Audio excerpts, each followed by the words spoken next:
I now call this committee of the whole of the Davenport County School Board of Directors to order. The first item on the agenda is snow days. I will turn it over to Superintendent Schneckloff. We all are.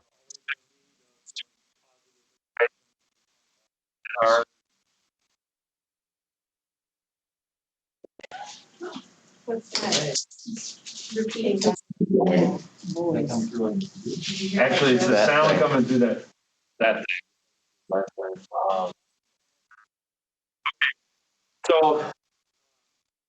So, Gene, Strand, Maiden, and Genesis, we have our shot clinics that are up and running. Today, we're doing the test pilot shots that are the vaccinations that are happening in our district, and from there they'll be going off. So that's some good news, and want to thank those people that put that work together. So I know we all need a little bit of good news, a little bit of hope, and so that hopefully that will be that's something For that clarity, that's only for district employees. District employees, thank you, Dan, very much, for Davenport 1B district employees, thank you very much. So with that being said, that's why we are changed our location today, because they're setting up shop inside of our boardroom. One of the things that the board asked us to bring forth is just an idea of a discussion of what would it look like if we were during an inclement weather day to move to have an online school day. So I asked Corey Guy to put together a team to review what that would look like, and she's here to kind of give us an overview of what that would look like, take any questions, and decide from there what direction the board would like to give us. So Corey, take it away. You can take that off, I believe. Okay. All right, well, thank you for letting me present to you tonight. Hopefully we can answer some questions. Prior to this meeting, I think on Friday, we provided you with 3 documents. The documents gave an overview of the plan for virtual instruction due to inclement weather. And in that plan, it talked about what would need to happen in this going forward if we were under hybrid, which will go until the 13th, or I'm sorry, February 12th. And then what would happen during 100% face-to-face instruction. I know we're talking about that a little later in the agenda. We were also provided with a schedule that outlined the schedule for elementary, junior high, and high school, as well as a staff expectation document. So the proposal, the overview of it is that we're proposing to use a virtual learning schedule by level to provide required student instruction during those days, inclement weather. And so I put those dates on there for you, just so you know we're under hybrid till the 12th, and face-to-face after the 15th. So a rationale for that is that students and families are currently used to virtual learning days due to school closure. We've done that a couple of times now. They're very used to logging in and utilizing that model. Would allow us to keep instructional days in the current term while the learning is happening. And we would not need to necessarily adjust terms for the end of year makeup days like we've done in traditional snow days. So some key points for consideration is that expectations for instruction would be communicated with all staff, students, and parents prior to, if this proposal goes forward. Instructional and non-instructional staff, so secretaries, paras, and would have assigned work for those days to support teachers, students, and families, and school building needs. The principal would do the key of giving them those expectations, but custodians and maintenance would still work, physically go to work on those days to deal with the inclement weather.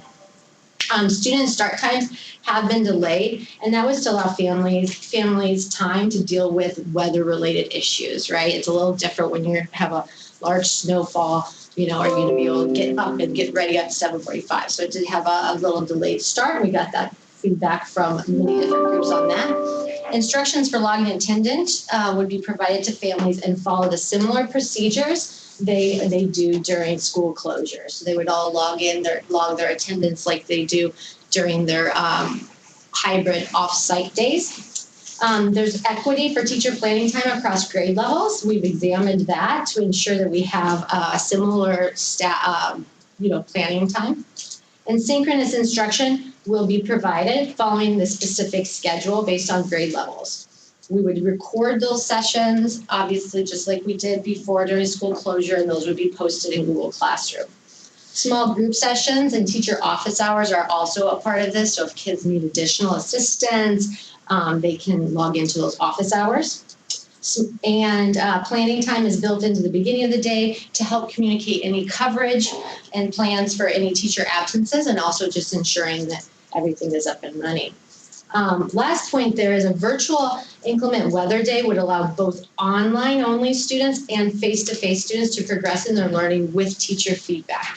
So currently we have students who are instructed, in 100% online. If we took the snow day, the teacher would have that day off, but students on the online platform would still be able to progress and do learning. They just wouldn't be getting teacher feedback during that day because it would be an off-contract day for the teacher. So this proposal allows for both, face-to-face and also online students to get just-in-time learning during the term and also get that feedback from their teachers. So I'll open it up to questions.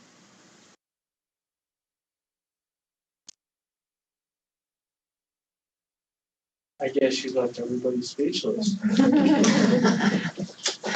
Director Beck. I do have one question, and forgive me if this is super obvious and I just missed it. This applies to this year only, or any time that we might be on a modified schedule due to some sort of global pandemic, not in the future, like forever, or? Well, it could be virtual snow days, and I would need to check on this, but I believe it was the Senate file that was passed for virtual learning. It was a part of that we could use, because prior to that, we were not allowed to do virtual learning because we couldn't ensure that students would be getting it, but that was passed. I don't know if that goes on past this year. I would have to check on that. Okay. Director Potts. Could you repeat that part again? The teachers will be working or not working? They're working on a virtual snow day. Okay, I thought you said something that they. So if we decided to do a traditional snow day, right? We would make it up at the end of the year. Yeah. Then that would be a non-contract day for teachers, and they just add it to the end of the year. Students in the online platform could still be accessing their learning, or they could take the day off as well. If they are accessing their learning at that time, they wouldn't have those connections from the teachers, right? If we had the traditional way.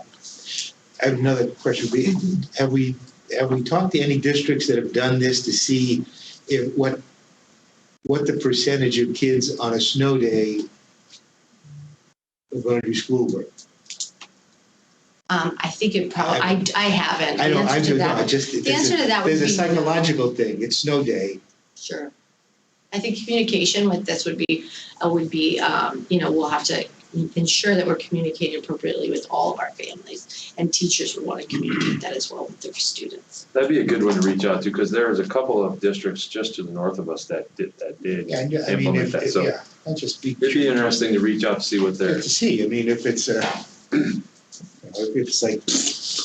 I think when the school board asked us to put this together, I think there's two things to keep in mind. One, we all know that we're capable of providing something online that would prevent us from extending into the school year farther or into the summer farther. But also the notion that of a snow day, that students might need a snow day, that staff and families might need a snow day. That the other piece of that is when you do make the snow days up, those are going to be face to face. So that's another thing that the school board needs to keep in mind. But we're obviously have the capabilities of providing a platform for us to do an inclement weather day. We called it an inclement weather day because all of us know that there's been ice days and fog days and things like that too. So, plus you never know what else could happen. So we went round and round what to call it, but we think you understand what inclement weather means to us. So. Would this, how would this impact the 2 hour late starts or that sort of a thing? Or 2 hour our early dismissals because of inclement weather. I think we'd still need those, because if we needed to get students out or give our county another hour or so to clear the roads or the city, I think we'd still need that, so I don't think that would impact this.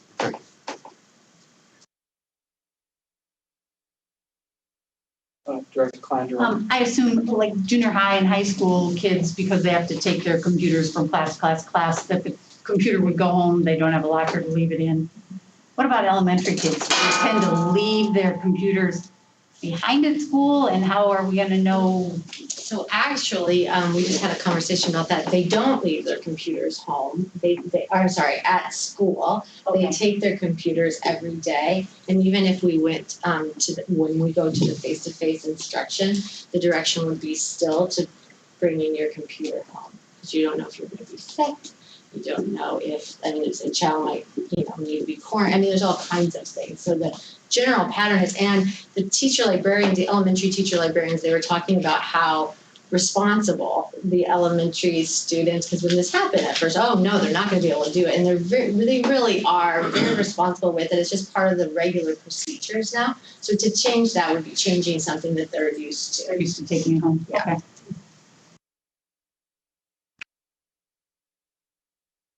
I just had one question. Now, I know in the past, on days where there's snow days, kids aren't going to school, but a lot of parents don't get snow days from work, so they're still going to go to work.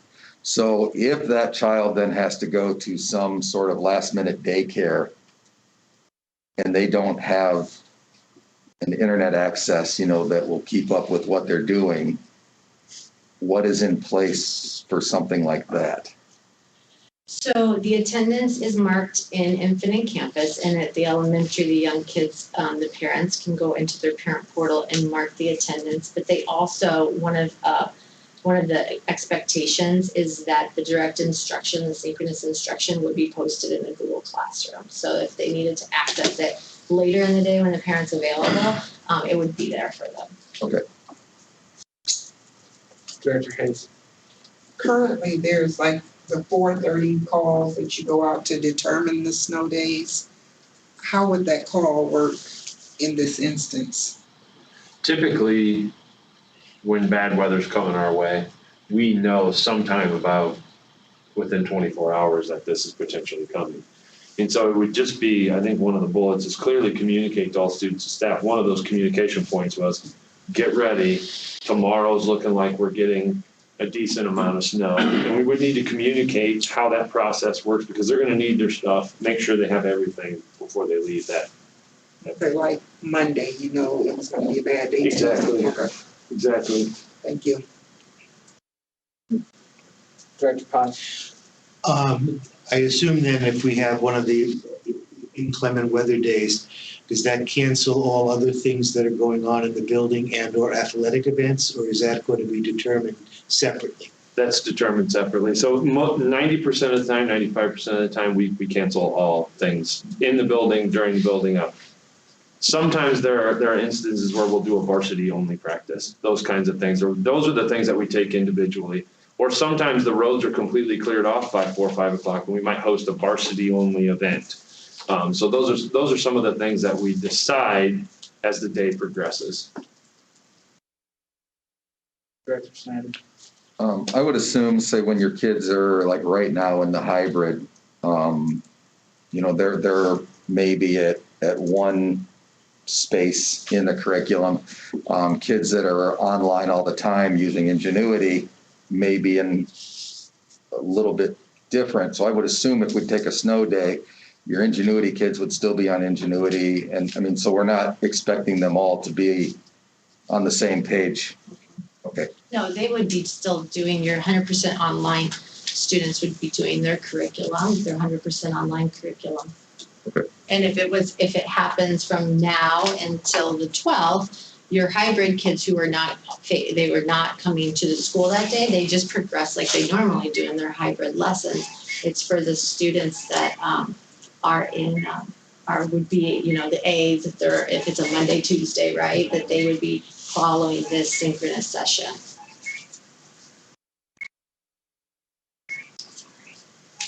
The administrators, we have our ringer set to emergency contacts. And so I know that my children, when they call me, so if my children ever call during a board meeting and this thing goes off, you know it's one of my emergency contacts, the same thing as that, so. And as we're all parents, that's understandable, so. Or maybe Totally not. understandable. No, that's That's okay. what. The last time that phone rang like that, it was a car accident, with one of her that's children, so, but it needs to be answered. Yeah, thank So you. anyway, At least they're not asking for the cereal or popcorn. Right. I think something else to consider in this is just, if you've taught in a school and you know what it does to the learning when you put the 3 more days at the end of the year, right? What are those 3 more days at the end of the year? So this just-in-time learning, it's in the same term and you're not then having to adjust it all, and you've got your seniors, who they're gonna graduate when they're gonna graduate, but they're missing out on potentially some of that instruction. So it's another point to consider. Director Snyder? I was just getting ready to say, I'm not sure if we're soliciting like information here or feedback, but I think if we have the capabilities, I think it makes sense. Just as you said, teachers don't want to be there longer at the end of the year because those last days, especially making up for snow days, filling them with fluff or whatever. Students don't want to be there those extra few days. And if they can keep going and keep on pace and, without losing time, I think it's kind of a no-brainer to me, so. So along those lines, go ahead, Director Popper. I just don't like the idea of adding one more virtual day. I'd like to see the kids 100% in the classroom, but to your point, as far as adding it on to the end of the school year, I know, we all know what happens, okay, but it ends up being a wasted day, basically. So you heard from 2 board members where they were at. What I wanted to do is get a sense of where everyone's at, and if you need more information or whatever, so you'd be comfortable voting on this one today. So Director Snyder and Director Poston have already stated. Director Klein-Jerome, where are you at? Yeah, I'm good with it. I never liked snow days and I hated making them up at the end. So I think this is a good plan. I like the fact that it's all outlined. These are the times that you're going to meet with different groups, and it looks like most people are accounted for. So there aren't some getting to sit home and really get a snow day while the rest of them are working. I think all bases have been covered, looks like. So yeah, I'm good with it. Director Beck? Yeah, as much as I love a snow day, at this year, this is totally fine. I'd say we want to revisit it next year as we plan into the future, because we're still going to have this capability, and it may be something that we want to utilize in the future. I guess I would ask what provisions are made for the special ed students who are in school 100% of the time already, who, for whatever reason, their individualized services cannot be provided in a home setting very easily. So they would follow the face-to-face, the schedule. So if they're 100% face-to-face already and it's prior to the, February 12th, then they would be following their schedule. We did put in additional certified staff that in these cases, SDI minutes and schedules would take some precedence on those days. And it could be that it overlapped with with another class's schedule. That's very hard to turn on a dime and say, well, on this day, this is your SDI schedule, Right. based on the day and whatnot. So we would likely have to make those up, because part of the reason why they're coming to school every day is because they're not good candidates for online learning. Right. And so we would just make arrangements to make that time up, or to increase the amount of instruction during a day or something. We would accommodate for that. Okay, good. Thank you. Director Hayes? I'm okay with it. Our students have already lost countless hours of in-person learning anyway, so with this online, we're already set up for it. I don't know why we wouldn't utilize it. Director Poston? Yeah, I'm okay with it, provided that we generate some data to find out a Yep. comparison data of, on a snow day, what kids are logging in as opposed to on a normal day when they'd be logging in. Just to see if it's even worth it. To do that. Director Poston. You know, along these same lines, and at some point, I'll make this as a board request, but I think there's some other occurrences where we may want to use the virtual learning. And I'll bring that up in a board request in the future. Director Beck. I was just gonna say, that, shoot, I totally lost my train of thought. I appreciate the planning that went into this and the fact that you've got prep time built in and, you know, that the teachers have time to sort of shift gears and get their kids doing whatever needs to be done, because chances are they have a snow day also, or a virtual learning day. And that our students do as well, and they don't have to be there. The other thing I really, really appreciate is that the students who, as Director Snyder mentioned, may be in a situation because of daycare that do not have access are not going to be penalized for not being able to do that during that virtual snow day. I think that's really important. Corey, could you tell me, what are TLC people doing during this time?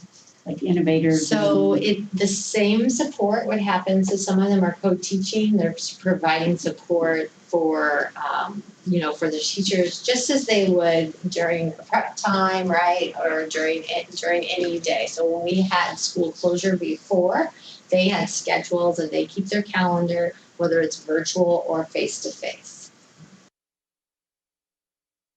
And you know, we put in a larger plan for work expectations that, you know, you would log your absence in ASOP, and that has to be communicated by the building principal, but there could be a case where you're finding coverage and they're part of that rotation as well.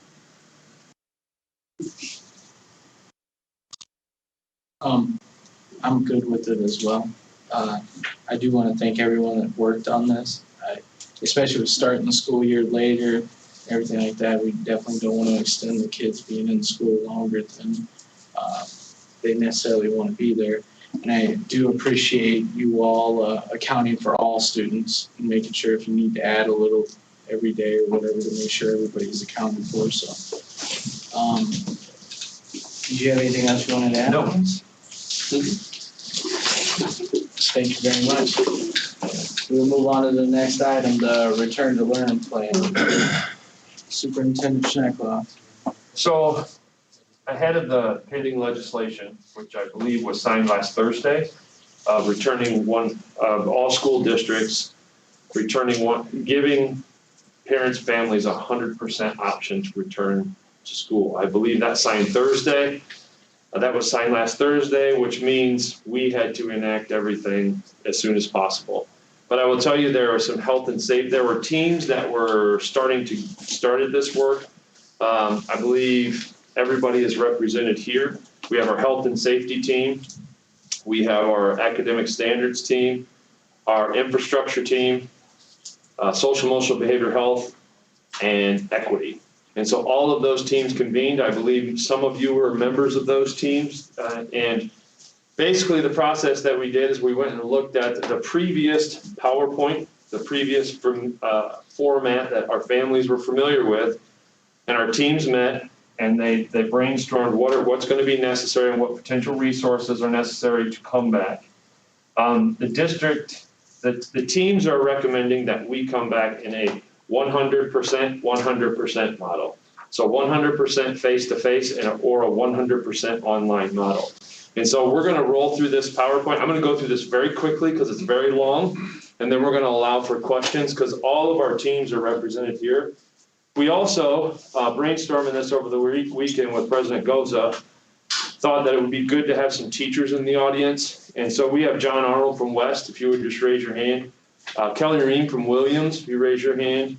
And Mitch Carter from Truman, if you raise your hand. So John's, so we have a high school, middle school, and elementary teacher perspective. So at any point, if you would like to ask any of these questions that you have to a teacher, we have that available. But also the leaders and administrators from our different return to learn plans. So I'm gonna go ahead and get started. This should look familiar to you. When we are finished, this will be posted to our website for families to view and sent out. These things.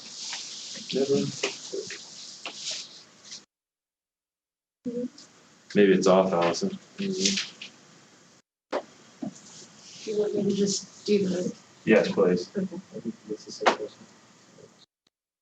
There we go. Introduction. Obviously, you can see the pages. Go ahead, Allison. I'm going to move very quickly. So if you wouldn't mind driving for me, that would Yeah, be great. no problem. So obviously, the purpose of what we're trying to do today is for the flexibility of our community. One of the things that I want to keep in mind is that as we move forward with this, our families will be interacting with their building principals. That's a key concept. And I would say that our building principals have really gone above and beyond to try and accommodate our families during a pandemic. And so that's going to be critical to us. Go ahead, Brenda. Which one is that one down, the down arrow? Thank you. And here are our commitments. They're the same commitments that we had in the beginning, so you can read those as you go forward. Go ahead, Brenda.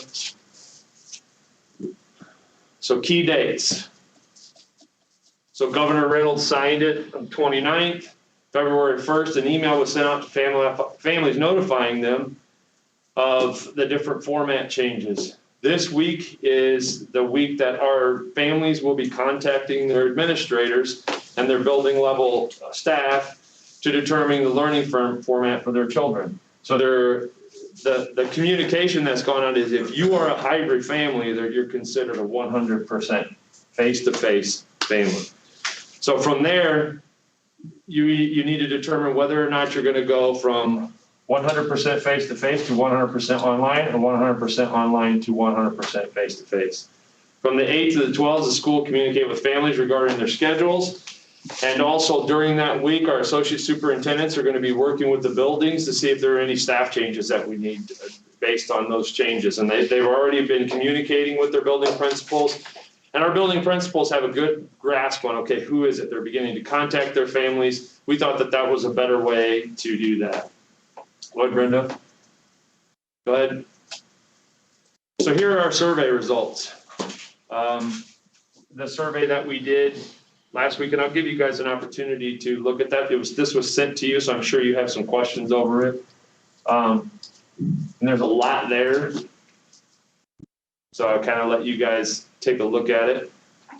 And if you wouldn't mind, I would to hold them all at the end, because the people that are best to answer these questions are actually the experts of each one of those committees. But if you have something right in the middle, I will answer it, Dr. Beck. Oh, no, I was just the model choice when it says stay face-to-face. Yes. Currently, we're in hybrid. Yes. So was the question actually remain in hybrid or go 100%? No, it was actually, so the communication is our current hybrid model will not exist anymore. We will have a 100% face-to-face due to the challenges that prevents.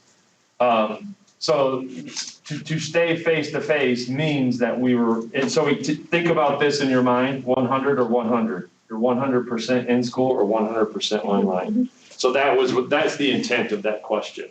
Okay. And so the data actually says that we're going to stay very similar, because some families decided from this survey to go to 100%, but we also got some families to come back from 100% online. And so we're very close to that 70-30, probably 75-25 maybe, mark. Next, Brenda.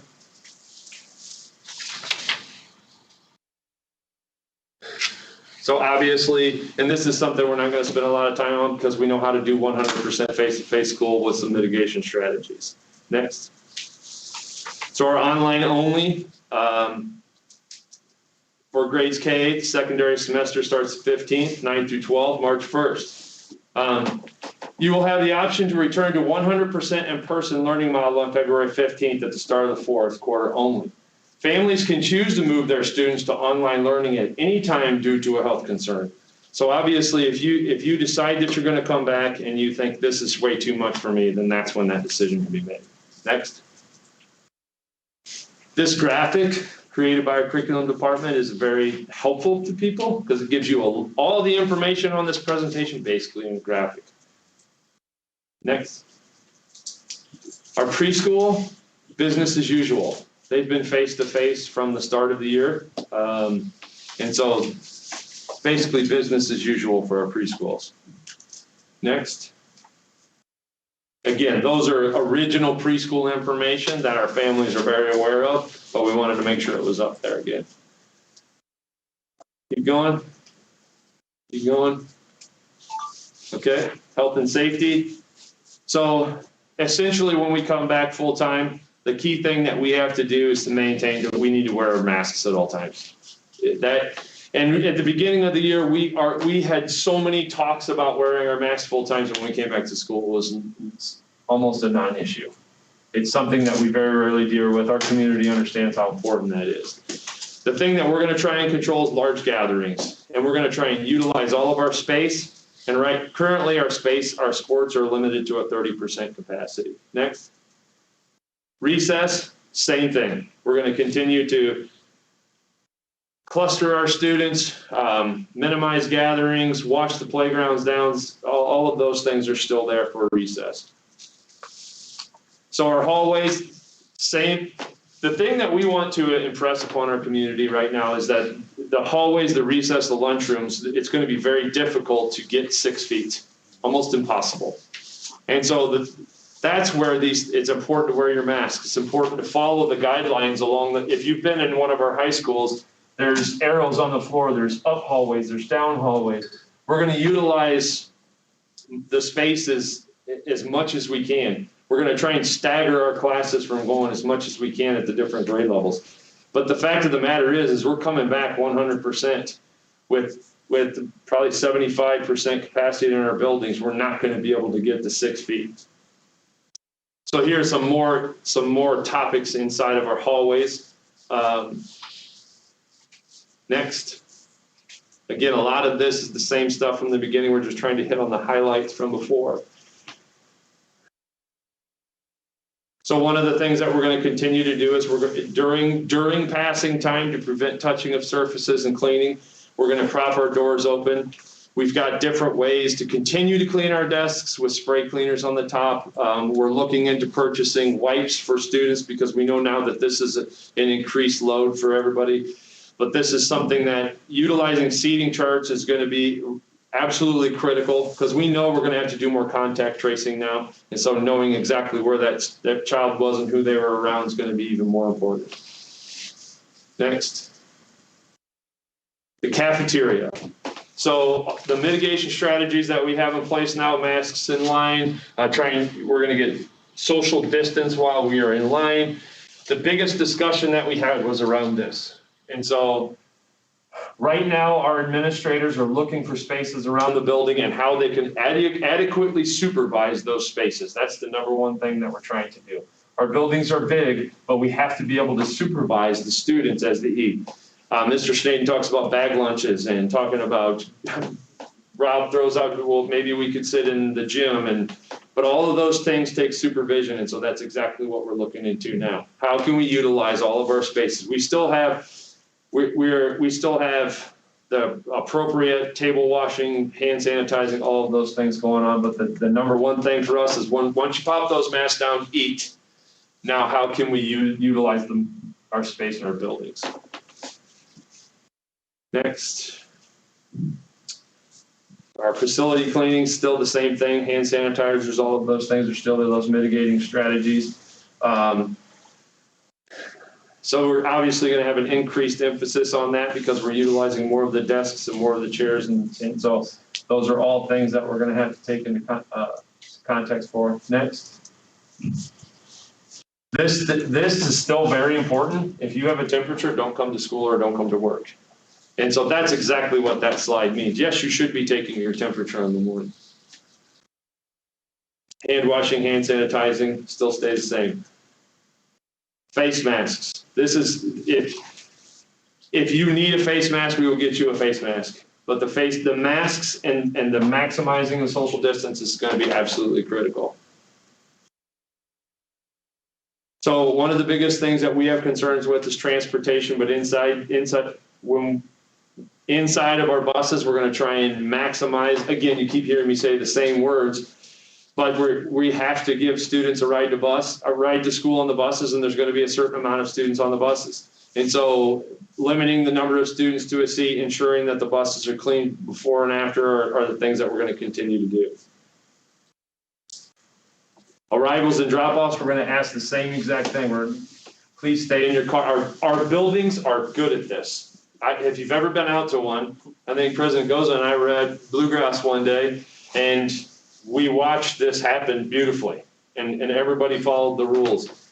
And so again, the designated drop-off times and locations, at first we asked that our buildings are going to need to be patient because this is absolutely going to be a little bit of an adjustment.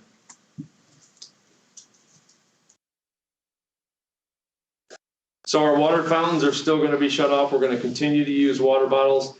We're going to ask students not to utilize share utensils. Non-visitors still, it's going to be very important that we limit and I think that the key word there is non-essential visitors. So that's what we needed to determine what is essential to running a building. The signage that's in our building is still in place. The great part about this is the hybrid model allowed us, go ahead, Brenda. The hybrid model allowed us to really practice our procedures so our students understand this. So for our students, it might not be that as big of an issue. This is the same. If your child's sick, keep them at home.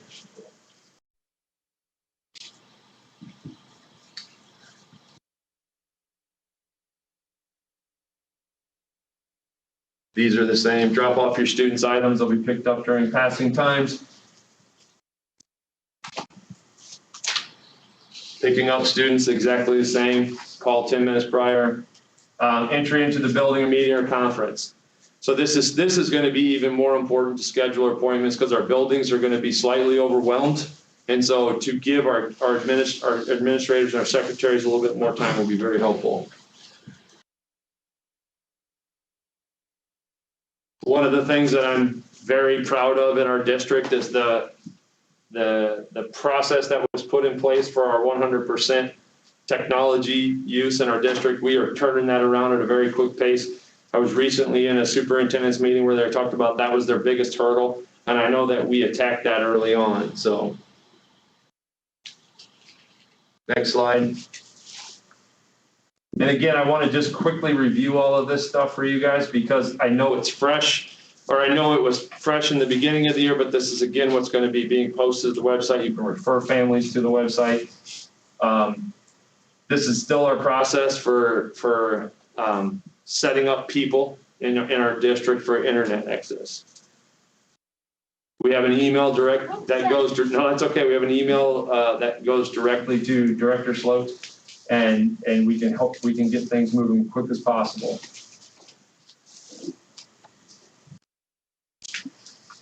Again, we're a one-to-one district, so our devices, it haven't been that big of an issue. Obviously, for some they have been, but we're getting quick turnaround times on those devices.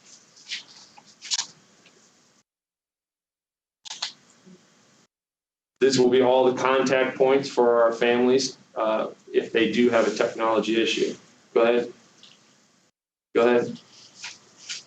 So, part of our health and safety.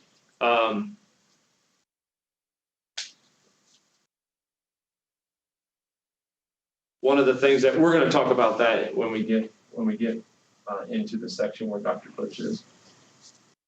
Mark? Go ahead, Tip.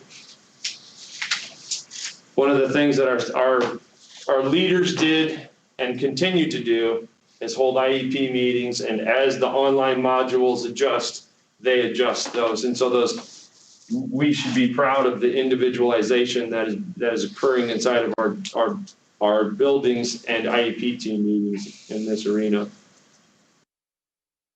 Same thing with our English language learners.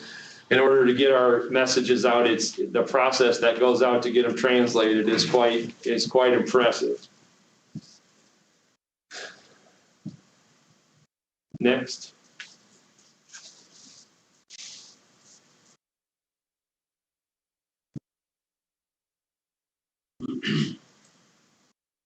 we know and understand that when our students come back, and some of those students that have been online that we haven't laid eyes on, there's going to be issues that and in terms of social emotional behavioral health. And so our counselors, our building principals, they're ready to mobilize, and this is high on their alert systems right now.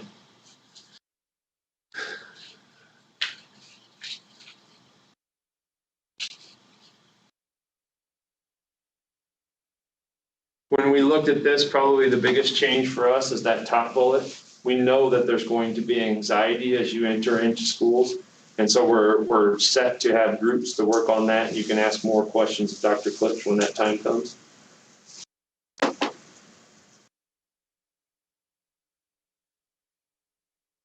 Again, this was as a result of one of President Goza's questions.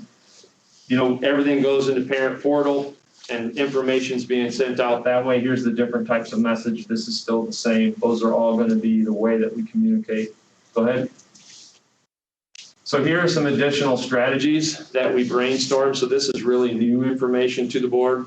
Hire and train additional staff. One of the things coming out of the health and safety is that through our hiring freeze, we might not have appropriate coverage, or we don't have appropriate coverage in our health offices. So if we do have to quarantine somebody, because of the hiring freeze, we are short nurses and we are short health paras. We also subs for our teachers and paras and custodians. So beefing and ramping that up. Josh talked about the need for additional furniture and open places to allow for lunch and things of that nature. We talked about purchasing plexiglass in areas where it is possible. Plexiglass was a big discussion, but plexiglass is not the same as a mask, but it can help. It's just a very expensive mitigation strategy. For us to put that in all of our cafeterias, we thought it would be better to try and distance. But we are looking at adding plexiglass to different locations inside of our classrooms, different places like that.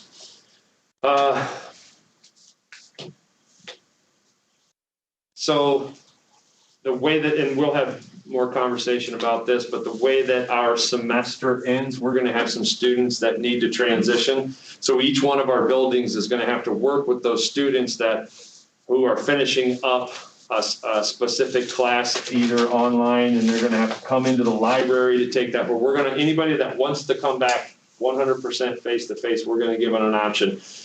But they might not have a class to be in or things like that. So we're working that out. We're having spots in the library or different places where students can come in and be supervised and get the help that they need.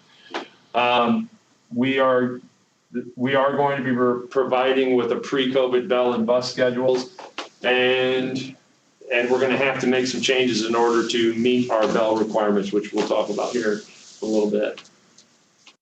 Or you'll have questions to ask. Obviously, this email is set up. I believe it was updated, Mike, for our return to learn questions to come through, and we've updated my email address on the website, Dan. It's appropriately spelled now. So I know that was a lot. It was a trip down memory lane for you, but there are some additional things. A lot of thought process went into verifying the things that are in there, because we are bringing our students back face to face, and that is that can be pretty scary for some of our community members, and it's pretty exciting for some of them as well. So with that being said, I've got Bill Schnaden is in charge of, will lead our health and safety. Jamie Weinsroll's here from HR, Jake with SEBH, Sandy with equity, Rob and Corey with infrastructure and return and academic standards. And then obviously our teachers, John, Kelly, intermediate, and Mitch at the elementary school. So with that being said, I threw a lot at you. Most of it you already know, but I want to offer up, now's the time to ask questions. And I ask anyone in those return to learn groups, please shout, be prepared to talk. You're fine, Drew. Bill, I was on health and safety as well, but we never talked about indoor recess. How are we going to handle indoor recess? We talked about outdoor recess and limiting the classes. But if you got a bad day outside, 25, 30 kids in one room for recess? It's going to have to be set up the same way lunch would be, that idea of using multiple spaces. and finding coverage. That's one of those additional comments we saw. How do we cover those extra spaces where we're gonna have to separate for lunch and recess? So Okay. And then my other question is, so I'm a student who decide I'm coming back in high school. It's high school. And so I come back on the 15th.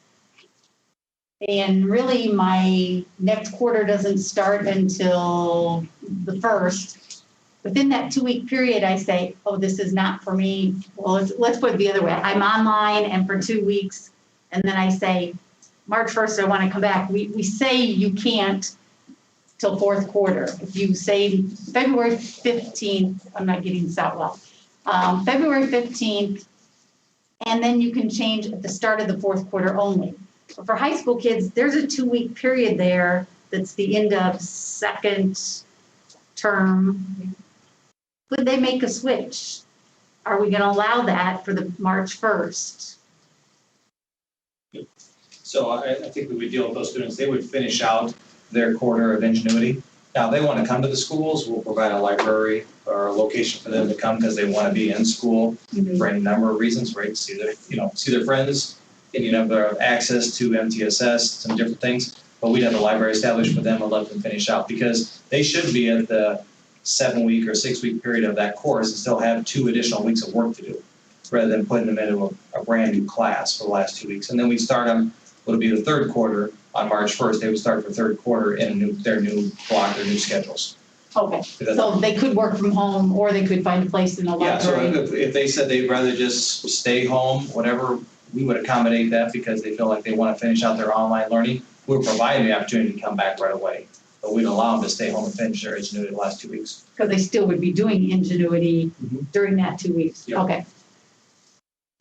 Director Beck. I have 2 questions.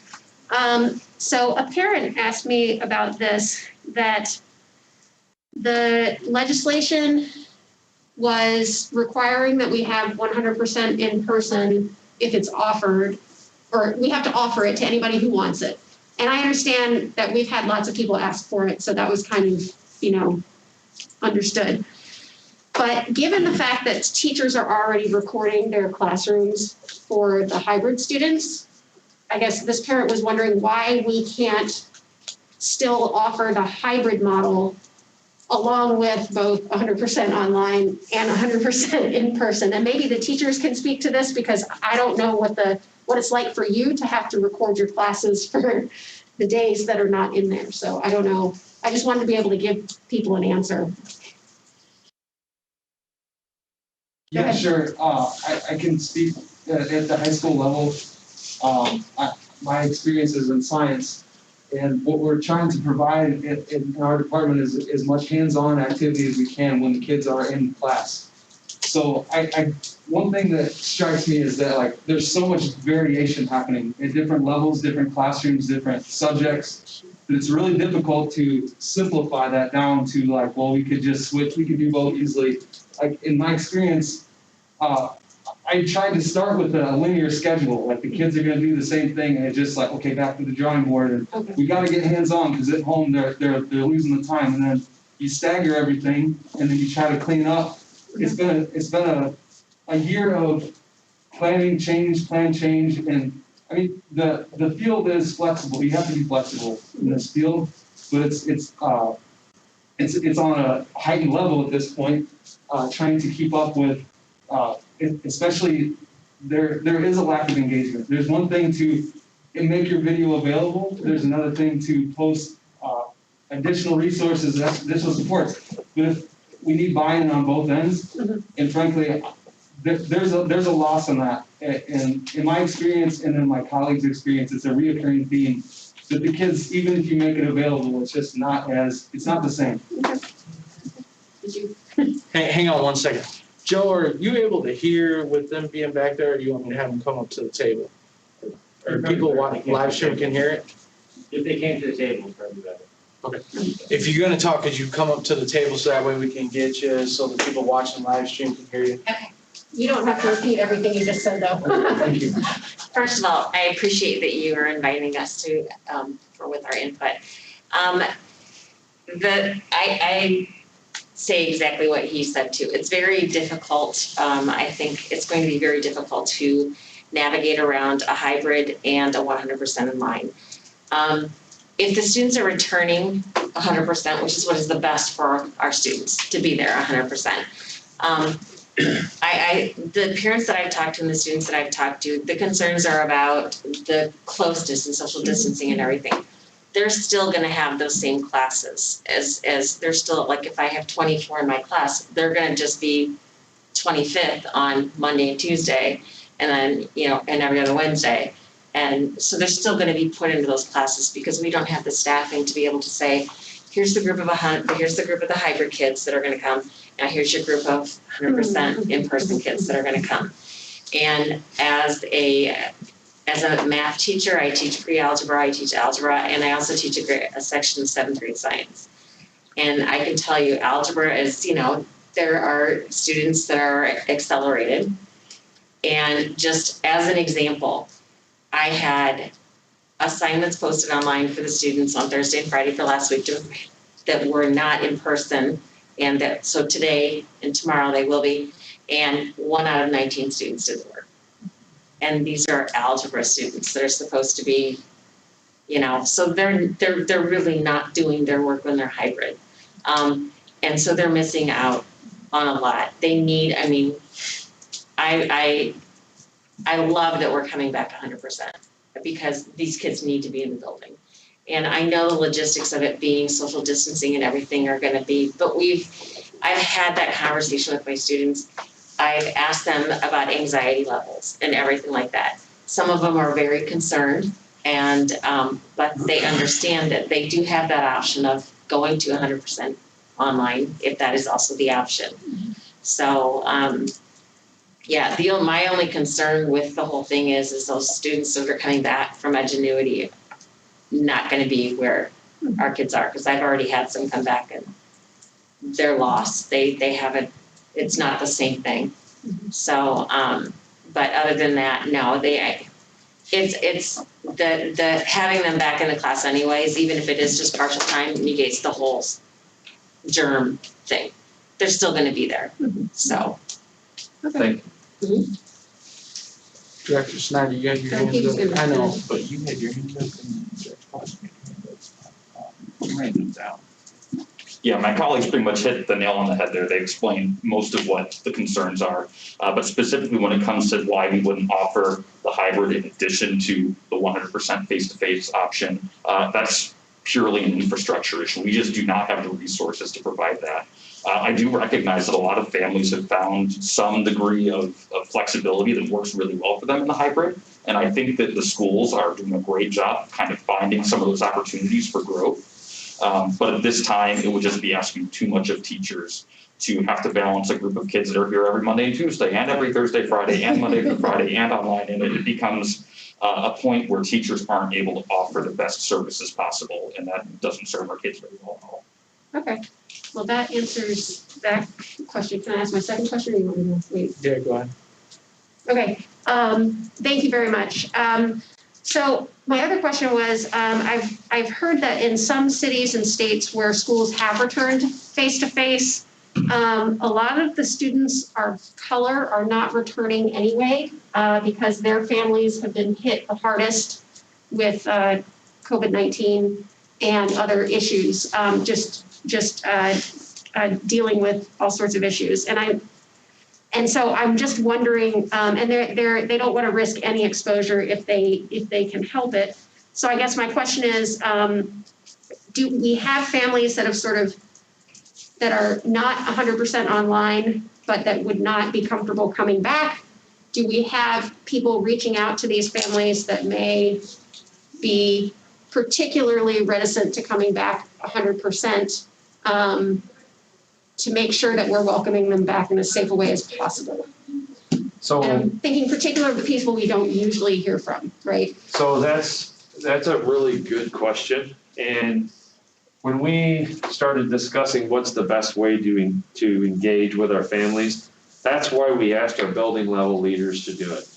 So if you think of in those buildings where the teacher, the family involvement liaison, the principal, those people that know who's in their buildings, who should be coming back, who isn't coming back, and they're making those phone calls. So that's what's happening, going to begin to happen this week. And those that we don't hear from will be getting called by the Phil, the counselor, the social worker, things of that nature. Okay. So absolutely, the comfortability of people coming back into a 100% learning environment, we won't know that data until it actually happens. And so that's a good one to follow back up on, like, hey, what does the data look like for our students' attendance? All of those things will be very critical for us to see. And we're not alone. So all the other UENs are returning the same way. You know, when I looked at, I called out Waterloo, Sioux City, all of our Bettendorf, North Scott, Pleasant Valley, Muscatine are all returning in the same fashion. So we'll all have very similar conversation topics at the AEA superintendent's meeting. So it'll be a good one to discuss. You know, what are you noticing? What are you missing? What are the students coming off of this higher, lower? You know, so all of those things are things that need to be looked at, need to be discussed. So that's an excellent question. Our thought process was that the building administrators, the building levels, along with the leaders, would keep track of that, because if we have to adjust staffing patterns and things of that nature, we would. Director Snyder? Yeah, the main question I had was already talked about, and that was, you know, how did we land on just the 100% online and the 100% in person and no hybrid? But I've got a few other questions, sort of the same as, you know, one of the main reasons why we don't have the hybrid is just lack of staff. I mean, there's just not enough people to have all of those options. As far as our buses go, are we still running the same number of buses as if everybody was coming to school? Yes. So we still have all the same routes. So therefore, I mean, if we have, say, 30% less kids, that right there is going to free up some space on the buses. Absolutely. And some asked, the other question I heard was bell times. How come we're going back to Longer days. Longer days? It's an excellent question. And our infrastructure team worked on that, and that was led by Rob and Corey, I believe. Regards to the bell time, we currently, the state code through the hybrid is that they meet 15 hours during a 2-week period. And so we were meeting that and we tried to go to the minimum amount of time required so the teachers would have more time. With all the planning we knew that was going to be needed. As we go back to our full-time status, we have additional bell time hours that we have to meet. And so we've usually padded time on to each day throughout the course of 178 days, 10 minutes here, and it all adds up, and which has allowed us not to make up a snow day at the end of the year or something like that. But we're behind now because the 180 days, we don't attend 180 student days. We have 178 in our calendar. So automatically we have to make up 12 hours right now from just these last 80 days. And so for us to do that, we're going to have to add those 10 minutes that we're adding on each day. Plus, if we go back to our Wednesday outs, that's an hour off of bell time. So now we don't meet the minimum on a Wednesday, so we make up those times on those other 4 days of the week. So the recommendation is to go back to traditional to get us back closer to the bell time so that we don't have to eliminate as many Wednesdays at the end of the year. We're going to have to look at amount of Wednesdays that we have to recoup at the end of the year to make that bell time. Now, the clarifying question we need to get from the state is, are we required to meet the entire 1,080 hours? Or is it just the 1,080 hours in percentage of the 80 days that we're going to be in? And so we have a follow-up question to the state about that. I think it's going to be the entire time, but if it's not, it could be a little bit less impactful. But to stay on the other schedule, we wouldn't have Wednesday early outs then for planning time and things like that. And we'd have to add some time onto the current schedule to start making up those hours. Kind of a long answer, but I want to give you the scope of it. It's a long equation to put together each year. All right, thank you. And that answers another kind of a question I had, which was more because I got back on the board after the school year started. So my next question was going to be, I'm assuming we're on the 1,080 hours this year, and how did our online, or how is that affected with the 1,080 hours? And you kind of alluded to that, we're a little behind right now, so as far as hours go. So for example, if we had a 2-hour delay next week, those are hours that we lose that we'll have to gain back later in the year. So the flexibility, the local control, the hours are wonderful. In our current situation, it makes it a little more difficult to pick up some of those hours as we go in a shortened period. So I think about 80 calendar days we'll have when we come back to the schedule, 80, 85. I can only imagine that, with our start times at our schools, needing to be somewhat strict because, again, bus routes, buses need time to get the kids, pick them up, get back, do their next run. I'm assuming nothing has changed there. A lot of my communication with them is, if I add on time, I just need to make sure I add it on the end of each day, because then the buses are okay. I can't add it on the beginning of one level and on the end of another level, because then I do have the conflict of not having enough time to transition between routes. Perfect. Thank you.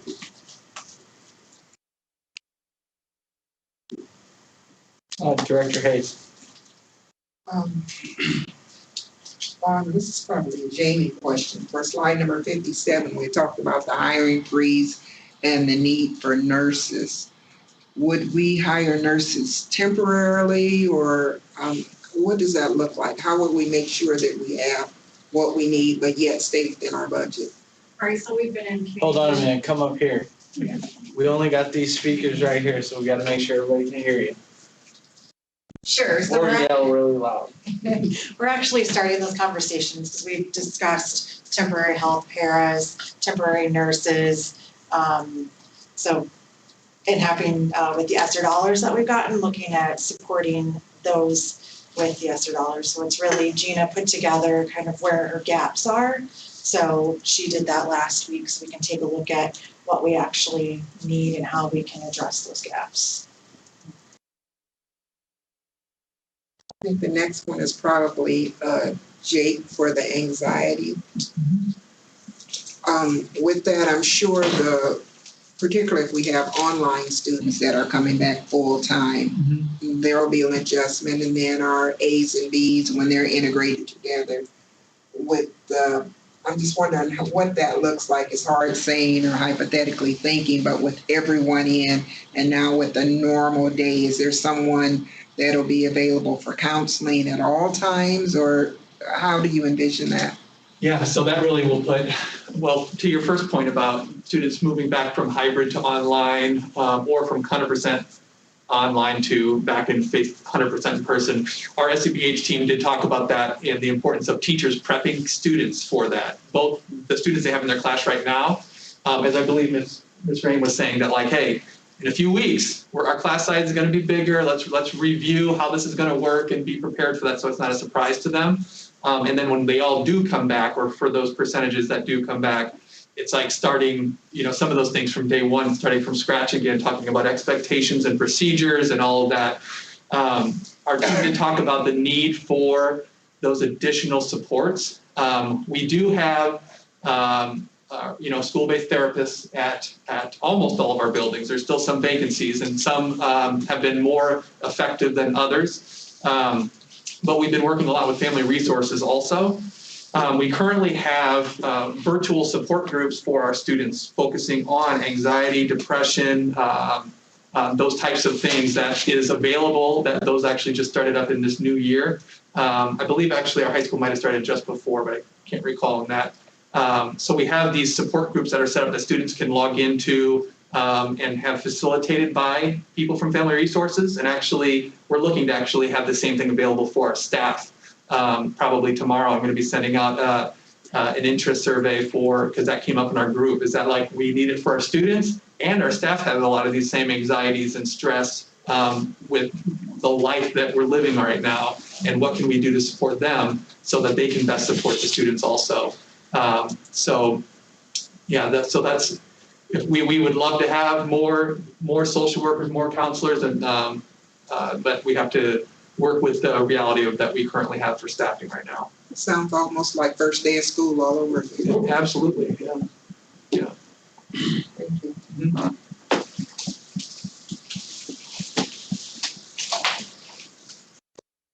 Snyder. Speaking of substitutes, last I had heard, the pool of substitutes was pretty slim, I guess.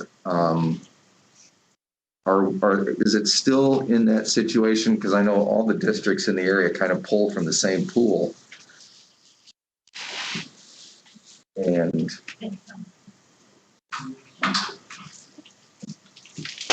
So it's interesting, we are, on a daily basis almost, processing new applications for subs. But we do from time to have sometimes more vacancies than we do people willing to come in and sub. I do know the other day I had Scott Community College reach out and they're doing sub-authorization classes and they actually have students asking if they could come and do their sub-authorization student teaching at the district. So I'm trying to grab them as much as possible and volunteer to help them out. So I also know that we have been receiving some feedback that applications weren't getting processed. So I'm communicating to building principals, if you're getting that feedback, please come to me, because in some cases people aren't filling out the right, applying for the right position or filling out the application properly. So we're working with people on an individual basis to make sure that they're getting processed through. So it's tough when you have groups of 8 staff members going out at a time and Sure. have enough people, but I didn't look at, with the vaccine, we did offer those to all of our active subs that have been subbing in the district. So we got them participating as well. Public service announcement. We need guest teachers. Yes. Sign up. So to answer your question, we always need guest teachers and it's always an issue. And so I think they've changed the rules and regulations about the sub-authorization and Yeah, so they reduced the age, paras can get their sub-authorization. You can have, we've had SSLs, so we've got some other people within the district that are current employees that are asking about getting their sub-authorization so they can help out in periods of time. And for paras, it's an increase in pay, but we're trying to utilize even what we have internally to fill some of those gaps. On an average, how many subs are you short a day? I'll have to look into that one. I don't know. thank you. That was one of my big concerns because I'm excited to have kids back in the classroom. But if kids are back in the classroom, we don't have a teacher to teach them, it doesn't do any good. So. Yeah, absolutely. Like I said, if anyone has anyone that's trying to apply and having any issues, bring them my way so we can help get those fixed and take down the barriers. Thank you. Director Baxter. This is a pretty straightforward question, but it just occurred to me, I probably should have asked it in the fall. But it's more important now, to minimize movement, have we made sure that all students have a water bottle? So they don't have to get up and go fill up their water? Is there a supply of water bottles that we can make sure that every student has one? Because that's kind of an important thing, and it may minimize the number of times that kids have to leave the room and move around. And along those lines, right now they're doing lunch in their classrooms, if I remember correctly, in some buildings anyway, on the hybrid model. And I'm guessing that isn't really feasible with the number of kids, or is there some way to sort of accommodate that or have more lunch periods than we used to, that kind of thing? How's that gonna work? I did a spot check on that because we were talking about the middle school and high school coming up with ideas, you know. And at the elementary, most of them are using multiple spaces, like the small gym. And some kids are sitting on the floor, they're sitting on folding chairs. Josh has been working with food service to talk about how we could prep meals differently. Maybe a boxed lunch a couple days a week, anything that would cut down on the touch, if you will. Yeah. Some are eating in their classrooms, most of them are doing a combination of all three. Okay. Small number of kids in the cafeteria, eating in the classroom, eating in the small gym, auditoriums. Okay. They're spacing them out as much as they have people to. Okay.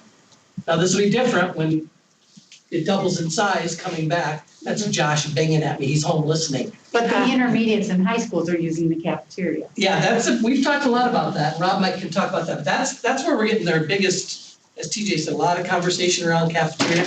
what do you do with all these high school kids that show up at the same time to eat lunch who, don't have a paraeducator or somebody to cover for them, so they have to go eat lunch. Where at the elementary, they can make it work a little bit differently. Well, and I guess given what we understand about how oftentimes it's restaurants, that are full to capacity that have been sort of places where spreading events have occurred. Cafeteria is basically a restaurant that's full to capacity. And so if we can avoid that at all costs, that would probably benefit all of us, especially at the high school level. A little bit of the conversation that happened. I wouldn't want to give any false hope around the cafeteria situation at the high school level. There'll be 1,200 kids at Central High School walking the hallways. That's outside of the 300 and some kids that are online. They're going to need to get lunch within a 2-hour period. If we were to stretch that lunch, even if we stretch it to 3 hours, now I've taken away 15 minutes of instructional time out of my first period, 15 minutes out of my second period, and 15 minutes out of my fourth period. I can stretch as long as I want, but I lose now science time. So it's an issue, and we're going to open up doors and try to go up, and maybe George Marshall's supervision is concerning. And not that they're going to do anything wrong. It's just garbage going to be, all over the place or anything like that. But you just need more bodies. There's really not that many people on duty in those times. Trying to pay teachers that are on prep times during that time to cover. If I get approval from that to COVID dollars, something like that. But it's a concern at the high school. The middle school levels, the middle school principals will tell you they're worried about it too. My anxiety level is more at the high school because we lost the 6th grade. Now we have just 7th and 8th grade. So spreading them out, their cafeterias are built for more people, really 3 grade levels. So we seem to have a little bit more room in those. They're still going to have to use some other sites, but the high schools it is. I mean, it just, and as I explained, whatever, extending the lunchtime just takes away academic time out of the other periods, which is a loss when I haven't been in my classrooms all year long. And so it's an issue. And they already are the longest period of the day.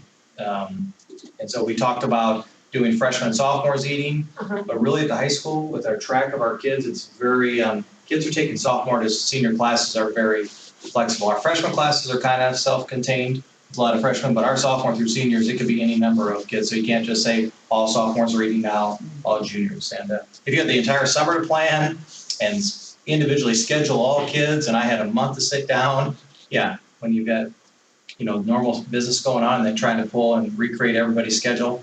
And it makes a difference. I've got Mr. Potts as my social studies teacher, and then I'm going to redo my schedule. And now I've got Mr. Schneckloff. Wait a minute, my schedule said the whole time I've got Mr. Potts coming up. Why do I change my schedule? Do that for hundreds of kids. It's a lot. So we got to mitigate the best we can at the high school level. We have a commitment of the high school principals are going to do that. But I want to give true statements about what it is going to be. It's going to be one of the bigger things as the kids come back to us. I appreciate your honesty on that front. Director Snyder. Well, I've got one other question while we're talking about lunch. Mine is lunch lines. What do lunch lines look like, say, elementary, middle school, and in high school? One of the concerns I have is with COVID protocols, everything takes longer. I mean, so if it's taking the kids longer to get their food, but they still got the same amount of time to eat it, do they have enough time to actually eat their food? I would say at the high school level, the amount of time getting through, just stretching the line. If you think of Wood, there were 40 kids in line, and that would happen within 40 feet. Now they're all going to be all the way down the hallway, wrapped around the corner to keep them at that distance. And so who's supervising, supervising the line as it goes on. Williams can speak to that too. Everybody's kind of crammed in that little area, right? Now all of a sudden we're going to wrap that line all the way around to make sure everybody's 6 feet apart. I think the speed of the line will come through and they'll get their lunches and have the same amount of time. It's just how do we separate them in the line to that distance? It's going to be very difficult. Well, with the idea of the box lunches, I mean, perhaps it's feasible to put up multiple distribution points so that you don't have one line, but you have several. That's a really good point. Something I don't know that we have discussed as far as food service hiring additional workers so we could have more lines, because quite honestly, we used to have more. I think back to the time of Central, we had different sites where you could eat at the Oasis, they called it, but we've closed those down and we have everybody coming through one entry point now. And so could more lines be opened at all of our secondary schools is a very good point, and something that I'll ask tomorrow. The charge to all of our schools has been This is our biggest issue. Yeah. If we don't stretch our students out and brainstorm how we're gonna do it, we're gonna be in a spot where we're quarantining quite a bit of students. And so that's the challenge that sits in front of our high school principals. And so right now where they are with us is they're saying this, I can do this, but if you allow me to put out a couple extra supervision spots and pay them over their prep time, I could get this accomplished. And those are very appropriate.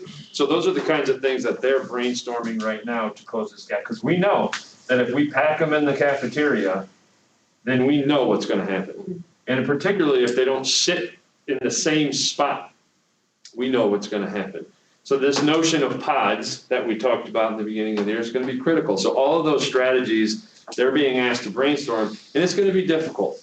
And we all know that 6 feet at all times, 1,200 students in a building is not going to happen. But our job is to maximize that. So when you're in line, you must wear your mask, you know? I know that in many of our places, they have the social distancing stickers on the floor. So they know exactly what that looks like. Bill, do you have anything you want to add to the elementaries on that? No, out of this whole conversation, I think the thing that's so critical, and this will come in communication, I'm sure, is we have to be really transparent with parents that they are not going to be able to be 6 feet apart.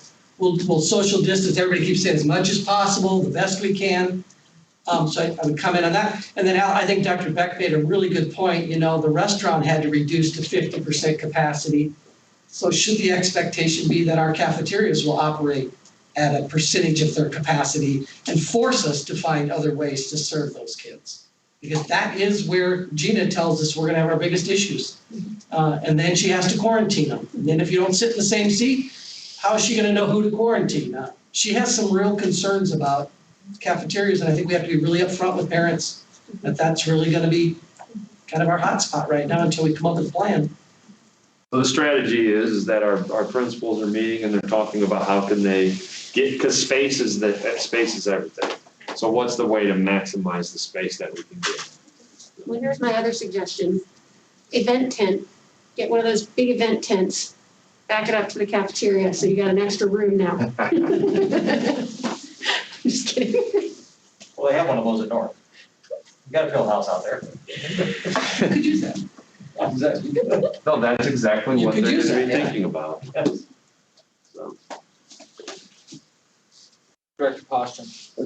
Are there funds available to hire additional staff to? So yes, we can use ESSER funds in this instance. The problem that we have is that, are they temporary or not? And that's what Jamie's working through, because if we hire staff and they're on, then we would have to reduce them later when the need isn't there to supervise. But yes, it is appropriate to hire staff to do that. But it's gonna be kind of like trying to find substitute teachers. You're probably not gonna have an easy time finding those people. You know, you think about hiring somebody to do the supervision in the hotspot in a school, that probably will be. Who doesn't know any of the kids? It should come with a tie-back suit and Welcome. I was just gonna say, that's where Mr. Scott shared that, you know, perhaps you could hire a teacher to come pay them to do an extra supervision, you know, out of their prep period or something like that. That might be the quickest. Sometimes it's very popular for a teacher to get, to pick up a little extra money, say, yeah, I will cover that over my prep time. And so. And they know what they're getting into. And that could be covered through that extra funding. Yes, it can be. What about like these teachers that are retiring in February? Would they be? I ask her that about every 6 hours. Okay, let me. I've talked about this. Okay, so the governor's proclamation waived the IBERS restriction. However, what we find is an issue with the Affordable Cares Act with our health insurance. So even if there's no way to have the retirees sign off that they wouldn't take our insurance, we would be obligated within a period of time, we would be obligated to still provide them the insurance. So then that takes away from the estimated cost savings that Gary Sinclair has. So it comes around the Affordable Cares Act piece and our obligation as a district to provide the health insurance. So we got around the IPERS piece, but Even if they're part-time? yeah, yep, as soon as they're employed back with the district, even as a sub, they're considered as employed, then we're required. Couldn't they be paid out of those COVID dollars though? It wouldn't have to come out of Gary's budget reductions? But the budget reduction. This is one of Bill's questions every 6 hours. I know. He keeps coming to me like I'm gonna change my mind. He's gonna ask it a different way. I mean, or could hear me the out. insurance be paid for also out of the COVID money? We would have to talk to Lisa Cruz or Gary, and I don't know as much about the ESSER dollars and what could or could not. We'll get an answer. That's a good point. Yeah. I mean, if you paid them both their salary and their benefits out of there, they might be. Yeah, see? Look into that. And actually, on that line, I know we got a pretty good chunk of money through that. Is it enough to support all the things that we've been talking about? Yeah? Well, we want to be very careful with those dollars because we want to maximize. We want to Yes. close the gaps for students. We Yes. want to do all of those things. So it's very important that that is the forefront. Now, to have a safe environment for students to come to school is also, to provide mitigating strategies is also. So it's very appropriate to do all of the things that we talked about. Okay. Director Snyder. I got 2 more questions and then I'll hush. Very appropriate term with your mask. Earlier in the conversation, we had talked about technology and that there's plenty of Chromebooks. We are a 1-to-1 district, and I'm thinking, well, that's 14,500 kids. I think one day when I was up in the IT room, there was like 13,000 of those 14,000 in there to be fixed. How many, how are we sitting with extra Chromebooks so that if kids would have, to trade theirs in, do we still have plenty to swap them out? Scary? No, that came up at our meeting today, Corey's still here, and we're good. He says we're adequately able to handle what appears to be a lot of issued Chromebooks, but. And I think it's important to notice that Dr. Beck, to build on that, Dr. Beck, you were working off of a Chromebook the other day, and so the teachers are issued, I believe, that Chromebook. So it's much easier to navigate multiple screens and do things that a teacher has to do outside of what a student has to do. So that's one change so our teachers have that available to them. If Gary was here, he would also talk about we're doing away with blue Acer Chromebooks, which had a lot of breakage. And so some you might have seen that, and so those are going away, and we're getting a more robust. So to repeat what Corey said is that we have a stock of Chromebooks that are more susceptible to be broken, and we're bringing in a much better product that is tougher. Thank you. I had one more, but I can't think of what it is, so. No one has anything else? First, I would like to thank everybody for coming and participating in this. TJ and I talked over the weekend, and we thought it was very important to get the teachers here to get their perspectives for your prep times and everything, because I know it's a lot on your plate. And secondly, about getting this set up so it can be live streamed. So I want to thank Joe and Mary for making that happen and getting this done, because it was a very important discussion that needed to be live streamed. I had a couple questions. You had talked about busing. Is there a way to put dividers in the buses so you can get a good number of kids in there? Like plexiglass dividers? Sure. It's something. Was that ever discussed, Bill? No, we set up a schedule where we can run the existing routes with no more than 2 kids to a seat, which is what our neighboring districts are doing. And they're already running the same, they kept running the route during the hybrid time frame, because different kids would get on different days. Nobody ever talked about plexiglass dividers. Skipping seats on the bus, putting siblings 3 to a seat, if needed, but everybody else would be 2 to a seat was the last. I don't know what the divider would amount to. And the ventilation would be. Open the windows, yeah. important. Right.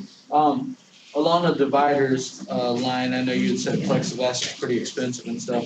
Is there like an option that some of our schools who have 3D printers are capable of doing that? Because I know they make face shields and things like that, so I think that'd be a cool project for some of the kids to work on. I didn't know if that was discussed or not. We have talked about purchasing plexiglass, and I think right now, we're not sure that it would be as effective inside the cafeteria as we would like it to be, but we're still investigating it. We have not talked about utilizing our students and our 3D printers to provide some of that stuff, or our CTE classes and some of our other shops that we have to utilize that. So that'd be a good idea to reach out to them for that. Because I know right now, if you see those plexiglass dividers, that would be, especially the talent we have inside some of our CTE programs, would be something they would be definitely capable of doing. Okay.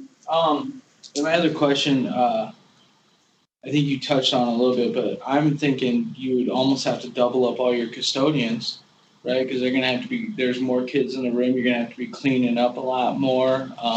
If you move those lunch rooms out and you put them in different areas, they're gonna have to clean all that. I mean, you certainly can't expect the teacher or whoever else to do that. That's on our return to learn plan for custodial, to give Joe, in fact, he's working on it now, trying to get a larger pool of custodians that he could call on to support lunch and during the day. And they would show up on that list that you were talking about earlier, where nurses, custodial substitute custodians, lunchroom supervisors. So that's how those would be funded or paid for. Okay. He's looking at that now. Okay. And again, I just want to thank all of our staff, because it's going to be a huge task for everybody, down to a building secretary who's going to have to be answering that phone all the time when the parents are calling and stuff like that. I appreciate everybody taking the time, hold on one sec, to participate in the return to learns and getting all that stuff. I know it was a huge task, and again, I really want to thank the teachers for showing up tonight at each level on short notice, so we do appreciate that. Director Snyder. I thought of the last question I had. Dan's question triggered that. In the presentation, it talked about cleaning the rooms between classes. Teachers, I know in between classes, a lot of times they have hallway duties, they have different things. What is in place to give these teachers time to clean the rooms, or are they gonna, is it gonna be as a student comes in, grab a Clorox wipe down your desk? And then my next question is, I would certainly hope that we're not leaning on these teachers to provide their own materials, because pre-COVID days, they brought their own Kleenex, they bring their own Windex, they bring their own stuff, but we're using those materials now at such a huge rate that, and I want to make sure that they have plenty available and that they know where to get them from. Yeah, I saw the spreadsheet today, and those things have been taken to order. The idea was left that they would have both options available, you call them Clorox, the individual pull-out thing available, or currently they're using a spray bottle that they've all been given, and towels that get cleaned on a regular, I think they're blue towels or something, but they have 2 towels in their classroom that they put in a certain spot and they get cleaned and the new ones come in. And so both options are going to be available, and see which is the most productive. But some of those middle school teachers are going to have a lot of desks to wipe down, in high school when they leave every period and a new group comes in. The elementary, it's not quite so much, because the kids will stay in the classroom and they'll sit in their same seat for most of the day. But both those options are being explored right now to see which is the easiest for teachers to take care of. Well, and didn't they say at the preschool level, there's a spray you spray on and within 30 seconds it's dry. You don't even have to wipe it off. So that was also an option we talked about. But teachers are going to have time to do, with their other tasks. I mean, it seems like teachers never have enough time, but you know, they have lunchroom duty, they have hallway duty. Where is that time gonna come from to clean those desks after each class? That's what created all the enthusiasm around the Clorox wipe, because the student could pull one out, wipe down his own desk, throw it away and sit down. And then the teacher wouldn't be at that task every. Okay. That's why they were interested in those wipes. Sure. Very expensive. But Very. Oh, I know. It's, so's teacher time, right? And Rob, we talked about their need to be in the hallway for Always supervision supervision. is very important, Oh, yeah. very important. And a bathroom break once in a while is always Well, nice. I guess, yeah. Doesn't Again, no, it Hang on a second. I know both of the teachers wanted to add something. If you guys want to step over here and add what you wanted to Yeah, say I was just gonna before say, everybody I mean, talks you over know, you. we feel like we're drowning already, you know, I mean, with this whole, and then even with the potential hybrid, you know, the parents wanting hybrid and 100%, you know, but I mean, I know that I go and every time that Sam's or any place has Clorox wipes, I buy my own. And, you know, the thing is you're spray, and right now I'm only doing half my desk, you know, and so there's teachers that are gonna have 34 kids in there, and there's no way to get that done in 3 minutes, you know, I mean, it's just impossible. So, I mean, like I said, we're struggling already with trying to manage everything and hallway duty. Did you have something you wanted to add? Most of it was covered with the blue wipes, and like our at West, we have the spray available and we get the clean towels, but you know, it's also recommended that it sits, you know, for 5 minutes for maximum efficacy, and you know, only 5 minutes, and like you say, things come up, kids, like, we don't just like have that full 5 minutes between blocks just to clean. So it's a challenge. I mean, it's something we'll, as far as I can tell, everyone's willing to, you know, do what they can, but it's just the juggling. It's hard to comprehend, but we'll make do and do the best we can. Clorox wipes sound wasteful as well. I mean, that's a lot of waste and expense, but we'll do what we gotta do. Hold on one second. Did you have something you wanted to add before I cut you off? No, cleaning the desks, cleaning those tops, it's just gonna take time. And it has to be, we are in a pandemic. This has never been experienced before. So for you know what we need to do? We need to stand at our door. We need to greet our students. We need to come in and we need to clean our desks. And whatever method that we provide is exactly what we need to do. But we also need to be able to look at ourselves and say, it's okay, we're in a pandemic. I can eat a box lunch in George Marshall Gym. I can sit at my desk and I can wait until my desk is clean. Those are the things that we cannot lose sight of, that the pressure of every minute, because as a teacher, as a principal, and understanding that, every minute counts when you're working with somebody who is trying to get into Harvard or is at risk. Every second counts, but so does safety first. So stand at the door, greet your students, tell them how much you care about them and how glad you are that they're there. Listen to any concern that they have. Clean your desks the best way that fits your classroom and start your day. Start your time with those students. And those options are going to be available. And that's what we need to make sure. I remember having these conversations about masks and about what are we going to do when they don't work. And they got to school, and for the most part, they wore them because they knew what was important. And for our desks to be clean, they want their desks clean too. And so they're going to make sure that they're stepping up too. So I want to really impress on this pandemic time. This is happening at a rate that we can't make all of these decisions the best way that we want to. You've heard us all say, if we had the summer to plan for this, we'd knock this out of the park. We don't. And so that's the message you just heard, is what we need to make sure that we're telling our students and families and teachers. So that's what I wanted to say to that. See how important you guys are? I cut the superintendent off in mid-sentence to acknowledge. Director Beck. Well, I was just gonna say, as a scientist, from what I understand about transmission too, surfaces are not as much of a source of transmission as actually breathing on people, right? So personally, I don't worry as much about sitting down where somebody has been. I prefer it to be wiped down, but I consider that a fairly low-risk activity. That being said, I carry hand sanitizer with me all the time, and I use it all the time. And so maybe one other way that maybe isn't so wasteful and may cost less is to make sure that every student has access to hand sanitizer when they sit down at their desk.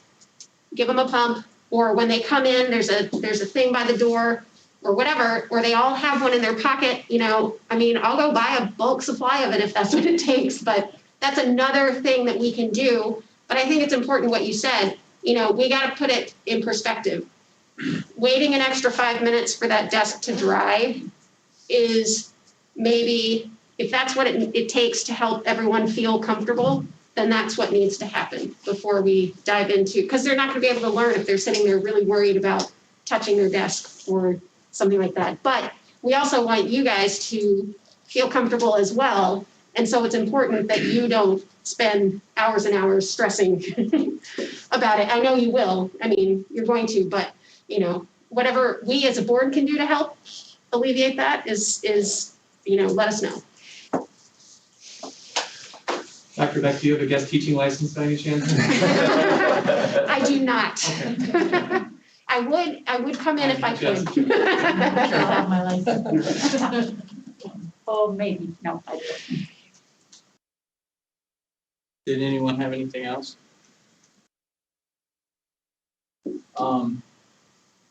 Is there any additional information you would need before this would be presented to us at a board meeting? So you'd be comfortable moving forward with it? But this is going on the website tonight, tomorrow morning, first thing, so parents know, okay? Yeah, I'm good with it. Good, I'm Yep. seeing a lot of bobbleheads in the room, all right.